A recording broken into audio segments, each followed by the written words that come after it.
Good morning दोस्तों। आज मैं आपको जो छत में मैंने ड्रम रखा था डिकम्पोजिंग के लिए,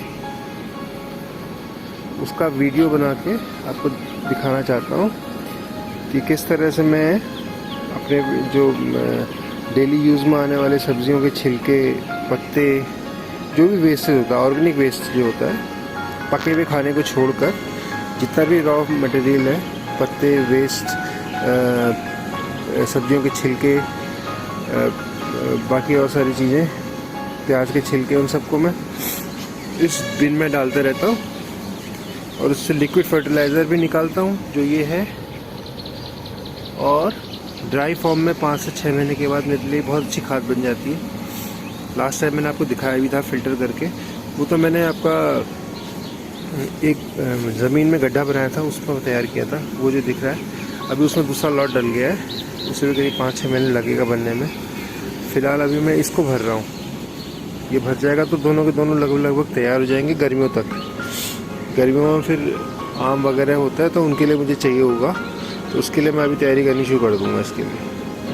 ये बहुत अच्छी खाद है, लेकिन स्लो प्रोसेस होती है, करीब 6 महीने 7 महीने लग जाता है इसे होने में।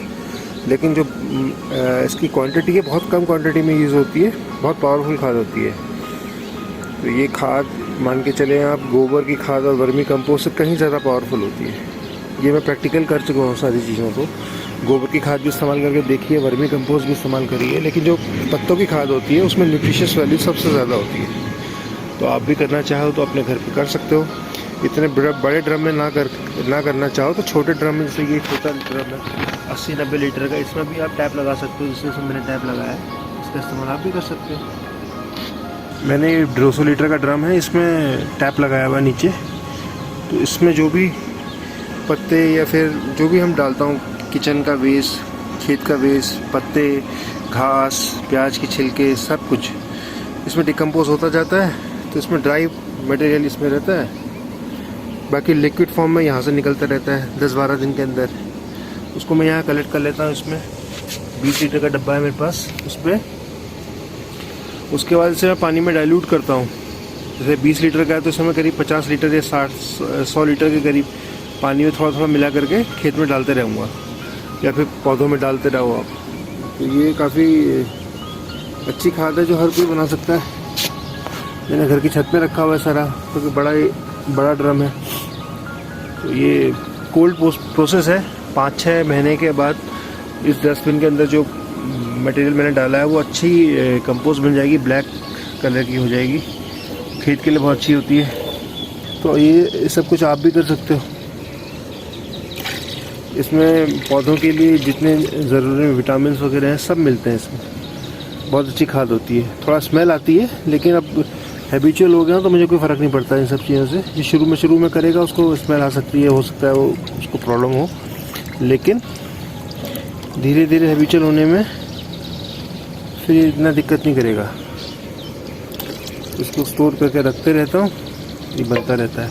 अब जितना पानी इसमें लिक्विड तैयार हुआ था वो लगभग निकाल चुका है। अब इसको मैं बंद कर दूँगा। 15-20 दिन के बाद थोड़ा सा इसमें हल्का सा पानी में मॉइस्चर लेवल बनाए रखता हूँ पानी डाल के, ताकि डिकम्पोजिंग की प्रोसेस साथ साथ चलती रहे। और उसके बाद ये 15 दिन के बाद फिर ये इतना ही करीब तैयार हो जाएगा। तो ये 5-6 महीने का प्रोसेस होता है। 5-6 महीने के बाद ये पूरा डिकम्पोज हो जाएगा। ये करीब पूरा, अगर ये ड्रम में भर देता हूँ तो ये करीब हाफ हो जाता है सड़ने के बाद। तो ये वीडियो था जो मैं आपको शेयर करना चाहता था। बाकी प्लांट देखो कितने अच्छे हो रहे हैं, सब बढ़िया हो रहे हैं। बैगन से मैं बहुत ज़्यादा हार्वेस्टिंग कर चुका हूँ। अब मटर भी तैयार हो गए, देखो मटर भी मैंने तैयार किया। हालांकि छोटे गमले हैं, लेकिन मैं एक बार ट्रायल करना चाहता था कि इनमें कितने अच्छे से डेवलप हो सकता है, लेकिन हो रहा है काफ़ी। नेक्स्ट टाइम मैं क्या करूँगा ना, इसको थोड़ा सा बड़े एरिया में लगाऊँगा, क्योंकि अभी मेरे पास स्पॉट इतना था नहीं, तो जो थे मेरे पास मैंने उसी का इस्तेमाल किया है। अगर आप प्रैक्टिकली करना चाहो तो बहुत अच्छी बात है, हर कोई कर सकता है। इसमें कोई बहुत बड़ा इन्वेस्टमेंट नहीं है, बस एक बार आपको ये ड्रम वगैरह लेने होंगे, हमेशा के लिए इन्वेस्टमेंट हो जाएगा। और आप ये कई लोग जो कूड़ा रोड पे फेंक देते हैं, तो ये सब रिसाइकिल हो जाता है घर के अंदर ही, घर में रिसाइकिल हो जाएगा। और अच्छी खाद मिल जाएगी। इसे आप अपनी सब्जियों में भी इस्तेमाल कर सकते हो, प्लांट्स और फ्लावर्स वगैरह में भी इस्तेमाल कर सकते हो। जो अपने यहाँ फ्लावर्स लगा रहा है उसमें भी इस्तेमाल कर सकते हो, और जो वेजिटेबल्स और फ्रूट्स का यूज़ कर रहा है उसमें भी इस्तेमाल कर सकते हो। मेरे यहाँ दोनों चीज़ें होती हैं तो मैं दोनों जगह इस्तेमाल करता हूँ, और मुझे बाहर से कोई खाद लेने की, ये इस्तेमाल करने की ज़रूरत नहीं पड़ती। ये DAP और जो ये यूरिया लोग यूज़ करते हैं वो बहुत ख़राब होती है, हेल्थ के लिए भी ख़राब होती है, मिट्टी की क्वालिटी के लिए भी ख़राब होती है। तो बी ऑर्गेनिक, आपको भी ऑर्गेनिक तरीके से ये सारी चीज़ें करनी चाहिए, वो तभी वो हेल्दी बनेगा, वरना कोई बेनिफिट नहीं रह जाएगा बाज़ार की चीज़ों को लेके आके खाने में, और घर की चीज़ों को भी उसी तरह से तैयार करने में। मैं सारी चीज़ें अपने घर पर ऑर्गेनिक तरीके से ही तैयार करता हूँ, और यही सारा रिकमेंड सबको करता हूँ कि सबको ऐसे करना चाहिए। देखिए नींबू के, अब ये जो जाड़ों का टाइम है, जाड़ों के टाइम में ना पत्ते झड़ जाते हैं सारे, तो देखिए इसमें नए फ्रूट्स भी आने लग गए हैं नींबू के। पिछली बार 25-30 नींबू हुए थे छोटे से पेड़ में, इस बार अब देखते हैं कितने होते हैं, तो दिखाऊंगा आपको अगले टाइम भी। तो सब यही सारी खाद होती है जो मैं रेगुलर यूज़ करता हूँ। सरसों की खली हो गई, ये ड्रम से बनी हुई खाद हो गई, पत्तों से बनी हुई खाद हो गई, और प्याज का छिलका, प्याज के छिलकों की खाद भी है इसमें। प्याज के छिलकों को ये देखिए मैं पानी में डाल देता हूँ।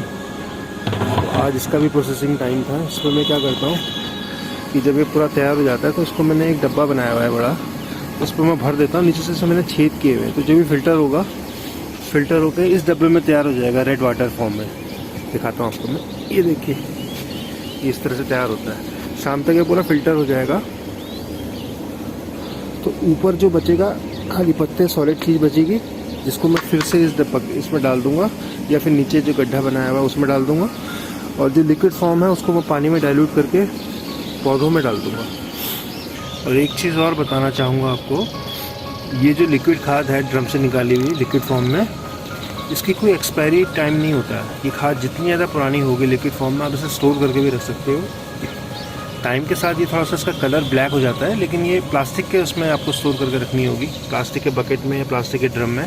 तो आपको ये डर कभी नहीं रहेगा कि ये इसको अगर मैं स्टोर करके रख दूँ तो ये ख़राब तो नहीं होगी। इसकी कोई एक्सपायरी वैल्यू नहीं होती। पुराने टाइम में भी आप 5-6 महीने, 1 साल तक भी स्टोर करके रख सकते हो, बल्कि ज़्यादा टाइम तक स्टोर करने में ये और ज़्यादा डेंस हो जाएगी, तो इसमें पानी की मात्रा को आपको बढ़ा के डालना पड़ेगा।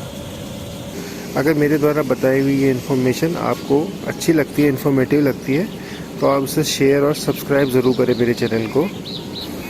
ये सारी चीज़ें हैं जो आपसे शेयर करना चाहता था। मेरे इस वीडियो को देखने के लिए बहुत बहुत धन्यवाद आप सबको।